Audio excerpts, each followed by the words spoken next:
Are your kitchen and bathroom way overdue for a remodel? Well, I got the guy for you. Call John Sellers at First Response Contracting, 484-256-7136. Both residential and commercial services, and he's licensed and insured. Call him at 484-256-7136. First Response Contracting. From real estate to real life and everything in between, The Brad Weisman Show. And now, your host, Brad Weisman. Hello, how are you doing out there? Thanks for joining me here at Thursday, 7 p.m. That's great. We have an awesome guest here. We had a guest on before that talked about Airbnb, and we talked about short-term rentals and things like that. We didn't get too much into the nitty-gritty. We just kind of touched the surface a little bit. So I have this couple, married couple, that are doing the Airbnb thing. They wrote a book. It's called Host Coach, and they also have the same thing I'm doing, podcast. Host Coach Show is what it's called. That's a tough thing to say, actually, very quickly. It's Culin and Danielle Tate, and they are with me right now, and I look forward to talking to them. How you guys doing? Awesome. Excellent. Awesome. Very, very good. I like your neon behind you. Thank you. Thank you. It's a Christmas gift. It was a Christmas gift to each other, or did somebody get it for you? I think I got it for Culin, and then because I bought it, we had to get our podcast going. So. Oh. So wait a minute. So it was the neon first, then the show? Yes. Oh, that's hilarious. Because I have a neon in here that you can't see, but it was the show first and then the neon. Okay, so how did you get into the Airbnb space? You don't come out of high school going, okay, or college saying, this is what I want to do. I want to be an Airbnb master. How did this happen?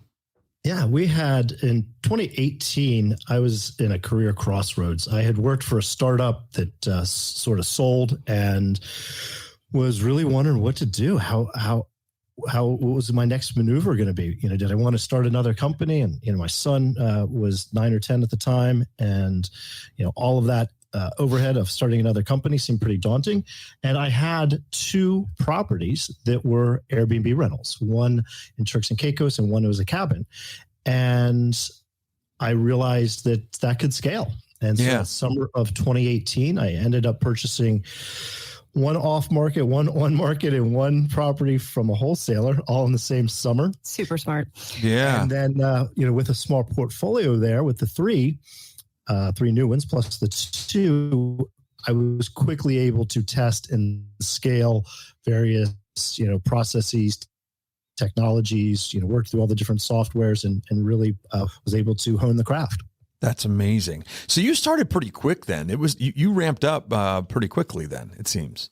Yeah, we had the experience with the first 2 under our belt, and then that 3 in that summer just kind of happened that way because there was the on market, and then that person had an off market, and then there was a wholesaler I was working with that found something, and so it did kind of scale up quickly. Yeah, that's incredible. So what's interesting too, I looked at your portfolio of the homes you have. You tend to lean towards there's cabins. There's a lot of more country type locations. Now, what is that something that you just feel that works? Is it something that you just like to go to and that becomes the reason that you do it? So we found that outside of any major city, between an hour to 3 hours out, there's got to be somewhere that people like to go for the weekend, whether it's mountains, wineries, lakes, national parks. There's an area that city dwellers enjoy going to. And so finding a property, an investment property in that space allows you to have the highest return on your investment because those homes are typically priced more like weekend getaways, and you can repurpose them as high volume Airbnbs. Interesting. Very interesting. So basically because what I saw, the only thing that really was, a little different was the Turks and Caicos. Right. And, that's a beach property and it's more of a lifestyle type of property in that it rents very well. Yeah. It generates probably grosses close to $100,000 every year, but the cash flow is 0. Right. It's on a 15-year mortgage. It will be paid off when our son starts college, which was intentional. Gotcha. But everyone wants a beach house and beach houses are amazing. But if you're looking for cash flow out of an investment, we tend to send people more towards the woods. Towards the woods. Interesting. See, now I wouldn't think that because, the whole Shore Point thing seems to be like, it's, it's more sexy.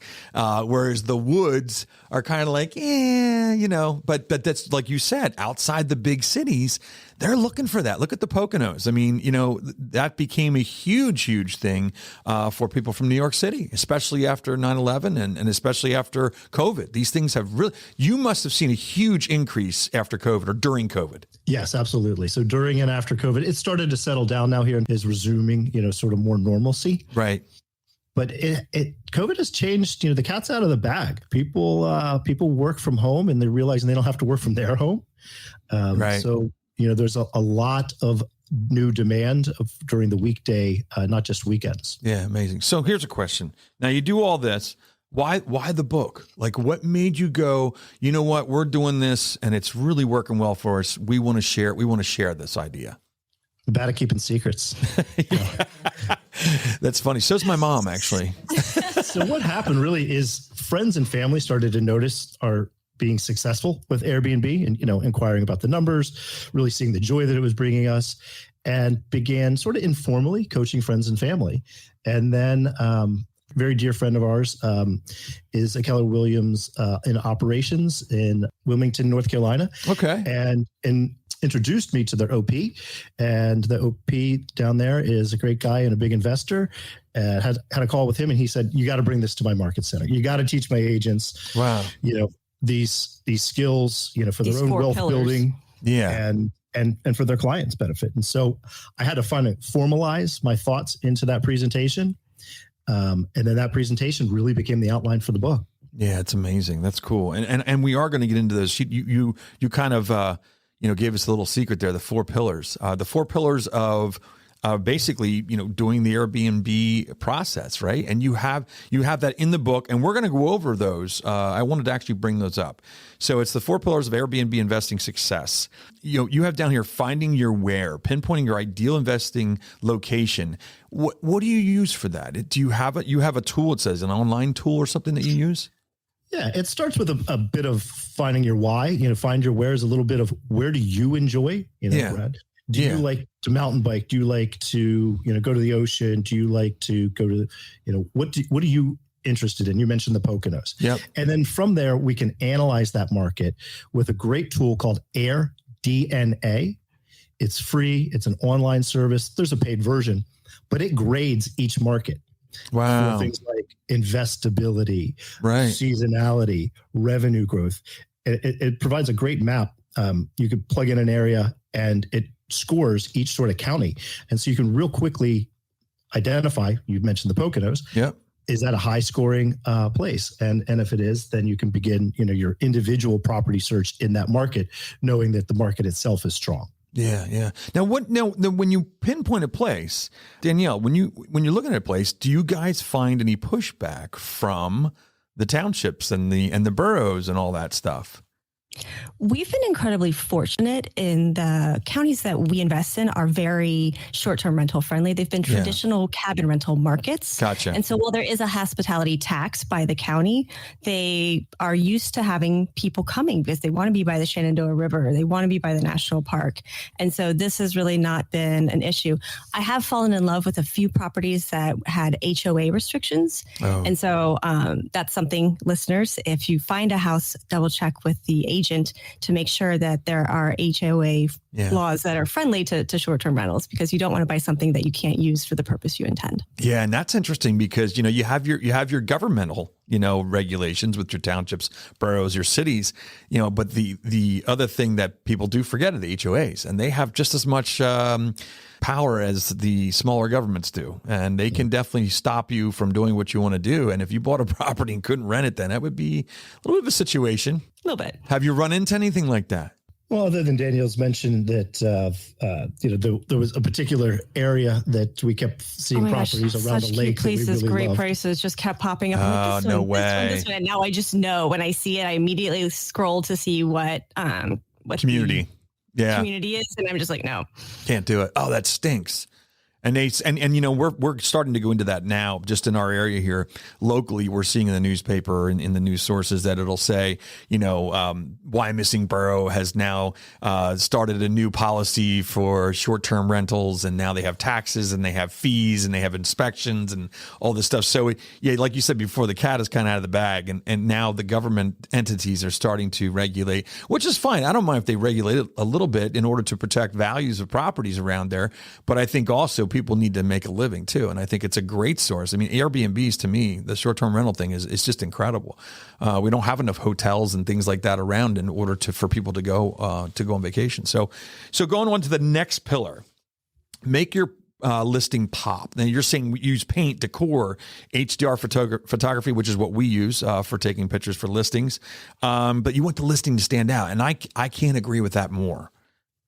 Absolutely. So I like to think of Airbnb's platform a little bit like an online dating platform. So if you're online and looking to meet someone, you're not going to take a picture of yourself in your pajamas with your hair all messy.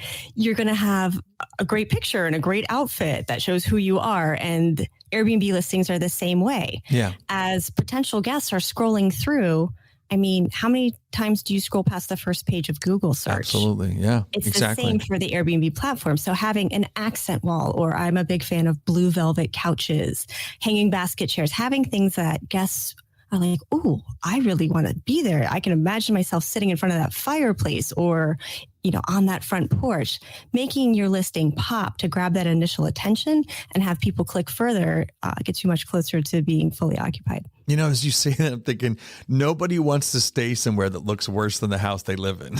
Exactly. Nobody wants seriously using clutter and beige couches. Yes, exactly. We want something that we don't have. We always want to have something we don't have. Experience and the dream, like what's it going to be like when I stay there? Yes. And so your pictures and having HDR that just jump out really grab people's attention. Absolutely. I agree with that. So then it says price for occupancy. This was interesting to me. Implement dynamic pricing with the goal of 90% occupancy. I mean, 90% is really, I think that's pretty good, right? No, absolutely. Yeah, it seems good. So you're saying you price it for that. So you work all your numbers based on 90%, or do you go a little bit more conservative than that? I actually manage the portfolio to 95% occupancy. Wow. Right. So if there's one thing that people can take away from today's show is if you're considering an Airbnb investment, or if you have one, look into a third-party dynamic pricing tool. Okay. The one we use is called Price Labs. There's others. They all work sort of the same way. And the tool is connected directly into Airbnb and knows for your neighborhood what the demand is going to be on any given day. So our search is up 200% because Taylor Swift concert is coming into town. Oh, interesting. Or there's a college graduation. Yes. College graduation is a great one. So the pricing software adjusts your price from a base price. Say you have a $200 base price, but there's an event coming into town that weekend and demand is up, 300%. It'll take that $200 price and make it say $300 or $400 for the night. Wow. So this is called revenue management. Most hosts set it and forget it. They pick a price, $200 a night. And what that tends to do is underprice their weekends. Okay. They could have got much more, and overprice the weekdays so that they're vacant. So we're trying to find the demand. It's kind of like in real estate. We're trying to meet the market on every given night. So next Tuesday night in the middle of the winter here might be, $100 a night at a cabin. Gotcha. But Memorial Day weekend, it's going to be, $600 a night. So that's dynamic pricing is how we price each and every night to fill the property, because we can only make money when it's full. So that price is constantly kind of moving then. It's a moving, depending on if there's the new camping, exhibit that's going on, or something that's happening in the town, or, whatever it be, a parade or something. It's constantly changing. Just like airlines and hotels have been doing for years. Absolutely. Pricing. And the tool we use is called Price Labs. Okay, Price Labs, and that's what he had said. Yeah, okay. So now this is the other thing. There's other short-term rental companies to rent from or go through. You've chosen Airbnb, right? That's who you're using? Correct. And there's a reason for that. Well, there's two parts to that reason. The first is that we're a big proponents of sole platform. You'll hear people say, list in multiple. Why wouldn't you list in multiple different places if you can do it for free, right? We can list on Airbnb for free. We can list on VRBO for free. But I liken it to running an ad in the newspaper. If you are listed for free on 3 different platforms, you're not going to perform particularly well on any one, because think about it. The platform wants your review. It wants your business. They only make money when you book. So if you're blocked half the time on platform A and half the time on platform B, you end up now down on page 59 of the newspaper instead of striving for being on page 1 of one newspaper. Gotcha. That makes sense. Yeah. So you commit and then they commit, basically for what you're doing. Yeah, that makes a lot of sense. So we have another one here. Optimize the rank. Use our knowledge of the Airbnb algorithm to ensure you stay highly booked. So there's obviously some tips on how to stay highly booked. Yeah. So basically, the Airbnb platform is a search engine like Google. And there are certain criteria that it uses to show listings in a high place or show listings on a lower page. And so what will happen is a lot of hosts will start out and things are going great. And then all of a sudden, a couple months in, bookings slow down and they just don't know why. Nothing's changed. Their photos haven't changed. Their prices haven't changed, but all of a sudden they're not doing well. And what's happened is Airbnb gives new listings a boost at the beginning. They show you more frequently to see if you're going to book or not. If you book, they keep, putting you up front. If you don't, you start to slide down. And so I'm a big fan of, what gets measured gets done. And so we use a tool called Rank Breeze. And what it does is it shows the rank of your property across all these different days and metrics. So you see, oh my gosh, I'm on page 42, or, I'm killing it. I'm on page 1.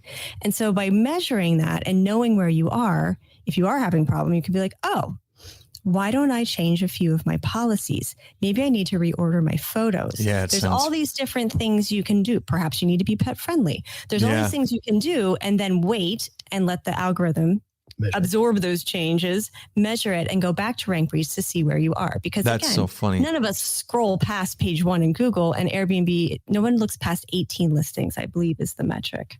Wow. 18 on the first page. The average guest looks at about 4 listings before they book. Well, yeah, you lose. And if you see something you like, you figure, why should I go any further? Right. I mean, that's kind of how it works for Google. If I get the information I want, I'm not going any further unless I'm looking for something specific, in that.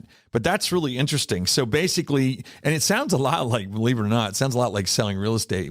A lot of times if a listing is getting a little stale or it's, sitting on the market for a little bit more time, we'll change the first photo, or we'll change something in there or change the price with us sometimes, but, it's very interesting. All of those apply. Yeah, exactly. Because that makes it now, the algorithms hit that and go, oops, something changed. We got to put it to the top. So it makes a lot of sense. Is there anything else you can think of besides those pillars that would be something that we should be thinking about if we are interested in doing this? Is this for everybody? Is this, like a lot of times we say, do you want to be a landlord? Is this the same as being a landlord, or is it a little different? I would say this is different. We have been long-term rental landlords and have never had the best experience. You chasing people for rent and when they move out, redoing everything. I really enjoy being an Airbnb host and managing 10 properties. I love talking to guests. I think because we automate the mundane messaging, I get it's my mom's birthday. Where should we go to dinner? I'm proposing. Is there a place where we could take great photos? And so I get so much more joy and we reap so much more revenue from short-term rentals. You're in the hospitality business. And so you can either gravitate towards that, which I think a lot of us do, or if you're excited about this and you kind of gravitate towards the financial side, but not the hospitality side, partner up with somebody else out there, right? That likes the hospitality side, right? Exactly. Yeah. Who fixes stuff when it breaks? Handy. My dad's an engineer. Handy was at the top. Handsome and Handy were at the top of my husband list. And so this guy is... But as we've grown, we do have boots on the ground as teams. That's a big part of it too. Maybe something else to add is your team is key. So it starts with your housekeeper. Your housekeeper has to do an excellent job to get you those 5-star cleaning reviews.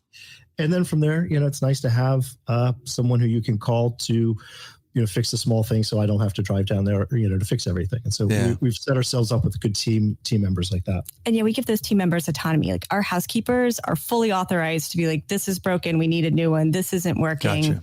Gotcha. We should really think about blank. And so we really consider them a partner in the business, which is not always everyone's mentality, but it makes all the difference. They're there every 2 to 3 days. They see everything. And so if they feel like they're a partner and able to tell you things and suggest things, only good things come from that. That's amazing. That's cool. So it's like anything. You delegate, but you have to trust the people you're delegating to and make sure that they're on the same level as you are as far as professionalism and cleanliness. Because I'll tell you, there's nothing like getting into a place that you got to clean before you can even sleep in the bed.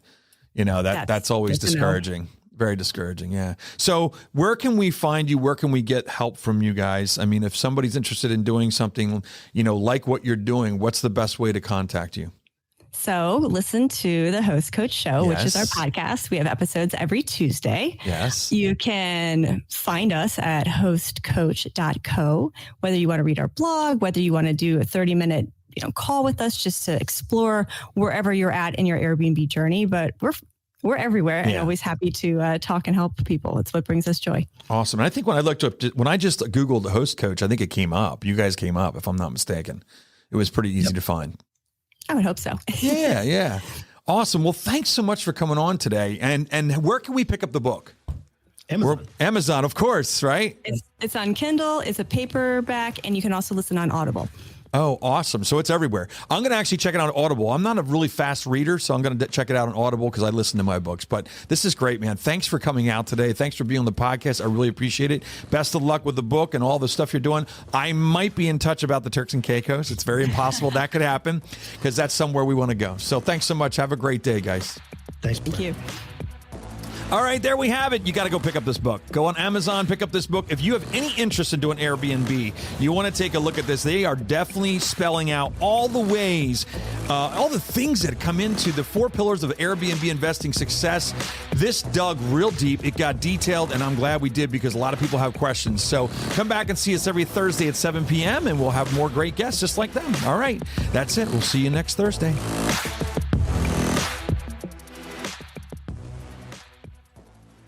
Are your kitchen and bathroom remodels a little overdue? Well, now's your chance to call First Response Contracting. John Sellers will take care of you. 484-256-7136. They do residential and commercial, and they're licensed and insured. Give them a call at 484-256-7136.